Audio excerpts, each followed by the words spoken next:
Hello friends, welcome back to my channel. My name is Ankur मेंद्रत्ता।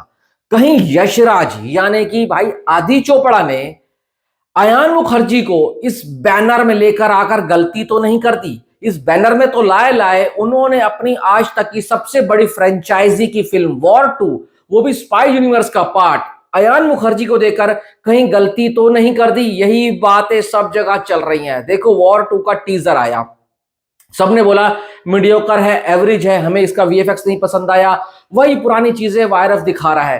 Trailer आया, trailer को भी ठंडा रिस्पांस मिला। आज गाना आया, आवन जावन, मुझे गाना पसंद आया, पर लोगों ने बोला जब आप इतने गुणी कलाकार ले रहे हो, अमिताभ भट्टाचार्य आपके पास है, आपके पास भाई साहब अरिजीत सिंह है, ऋतिक रोशन है, कियारा आडवाणी है, और उसके साथ भी अगर आप ऐसा गाना बना रहे हो तो इतने बड़े बड़े कलाकारों के होने का क्या फायदा। बट मुझे पसंद आया, मैं कम से कम 5 से 7 बार इस गाने को सुन चुका हूं।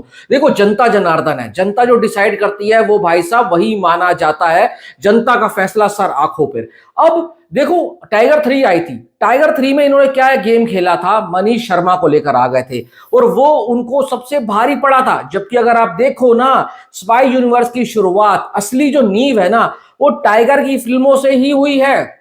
एक था टाइगर, टाइगर जिंदा है, फिर टाइगर 3 देखो तो पहली दोनों ब्लॉकबस्टर थी, फिर टाइगर 3। आज तक की स्पाई यूनिवर्स जब से बना है ना, उसकी सबसे कम कमाई करने वाली फिल्म है। तो भाई ये चीजें कहीं वॉर 2 के ऊपर भारी तो नहीं पड़ जाएंगी क्या? आदि चोपड़ा का ये डिसीजन अयान मुखर्जी को लेकर आना और सिद्धार्थ आनंद को ना लेकर आना, कहीं भाई साहब इस फिल्म का काम तमाम ना कर दे। क्योंकि अगर ये फिल्म लुढ़की तो समझो स्पाई यूनिवर्स का डेड एंड हो जाएगा। तो चलो बात करते हैं। मनीष शर्मा ने जो टाइगर 3 के साथ किया किया, गलती एक बार होती है, बार बार नहीं होती। आदि चोपड़ा वो विजनरी इंसान है जिसने बॉलीवुड को एक से एक बढ़कर फिल्में दी है। ताजा ताजा एग्जांपल तो भाई साहब सैयारा है, जो आज तक की इतिहास में ना उस रोमांटिक फिल्म में कोई इतना कलेक्शन नहीं कर पाई है। वर्ल्ड वाइड 400 करोड़ से ऊपर में घुस चुकी है, 500 करोड़ वर्ल्ड वाइड जाने वाली है। सोचो वो बंदा अपने इतने बड़े यूनिवर्स को कैसे खराब और कैसे बंद होने देगा। अगर मैं सिद्धार्थ आनंद की बात करूं तो सिद्धार्थ आनंद ने भी ना सलाम नमस्ते, तारा रंपम, अनजाना अनजानी और भाई साहब ऐसी फिल्में बनाई हैं, और उसके बाद उसको चांस मिला बैंग बैंग बनाने का।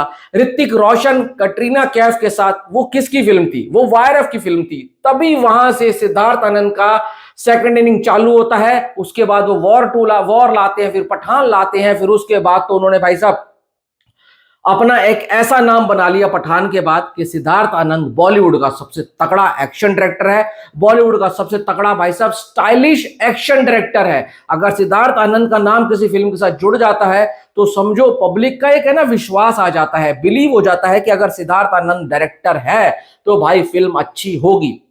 अगर हम बात करें अयान मुखर्जी की फिल्मोग्राफी की, तो क्या बनाया उन्होंने? वेकअप सिड, ड्रामा पार्ट ज्यादा था पर फिल्म अच्छी थी। ये जवानी है दीवानी बनाई, वो भी फिल्म ब्लॉकबस्टर हुई थी। फिर उनके बाद उन्होंने बनाई थी ब्रह्मास्त्र। ब्रह्मास्त्र बहुत बड़े बजट की और एक अच्छी खासी फिल्म थी। वो ये था कि उसको बनने में काफी टाइम लगा, बहुत बार पोस्टपोन्ड हुई, पर ब्रह्मास्त्र अगर आप देखो ना तो वो सिर्फ रोमांटिक फिल्म नहीं है, उसके अंदर ड्रामा, उसके अंदर एक्शन, और खास करके जो एक आज तक का बॉलीवुड के अंदर जो वीएफएक्स का सबसे ज्यादा काम किसी फिल्म में हुआ ना, सबसे ज्यादा वीएफएक्स शॉट किसी फिल्म के अंदर यूज किए गए हैं तो ब्रह्मास्त्र के अंदर यूज किए गए हैं। उस बंदे ने वहां अपने आप को प्रूफ किया था कि मैं सिर्फ रोमांटिक, सिर्फ लव स्टोरी नहीं बनाता हूं, मैं हर चीज बना सकता हूं। तो यही चीज देखकर आदि चोपड़ा ने अयान मुखर्जी के ऊपर दाव खेला है। अब देखते हैं आदि चोपड़ा का वो दाव जो उन्होंने खेला है वो कितना सही साबित होता है, कितना गलत साबित होता है। हम तो दिल से चाहते हैं कि भाई साहब वॉर 2 बॉलीवुड की सबसे बड़ी फिल्म बन जाए और ऐसा पैसा कमा कर लेकर आए कि भाई आने वाली स्पाई यूनिवर्स की फिल्मों को भी ना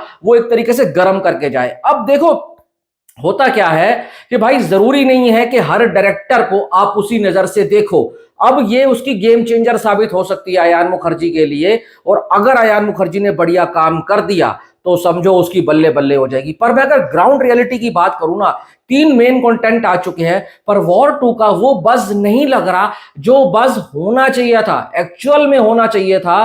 वो मजा नहीं आ रहा, वो गर्म नहीं हो रही फिल्म। और यही सब चीजें देखकर ना थोड़ा सा पब्लिक के मन में डाउट आ रहा है। अब मुझे ऐसा लग रहा है कि वॉर 2 ऋतिक रोशन की फिल्म है, पर पता नहीं मन ऐसा क्यों कह रहा है कि ऋतिक रोशन की बजाय ये जूनियर एनटीआर की फिल्म बनती हुई जा रही है।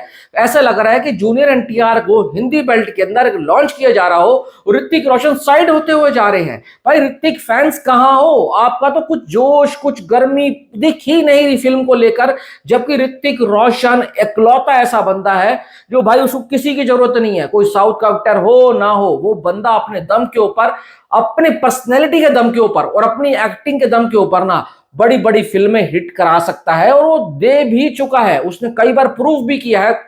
पर इस बार जो वॉर 2 का बस, जो हाइप, जो गर्मी दिखनी चाहिए थी ना, वो दिख नहीं रही है। पता नहीं ऋतिक के फैंस सोए हुए हैं या क्या हो रहा है, या ऋतिक के फैंस खुद ही एक्साइटेड नहीं है।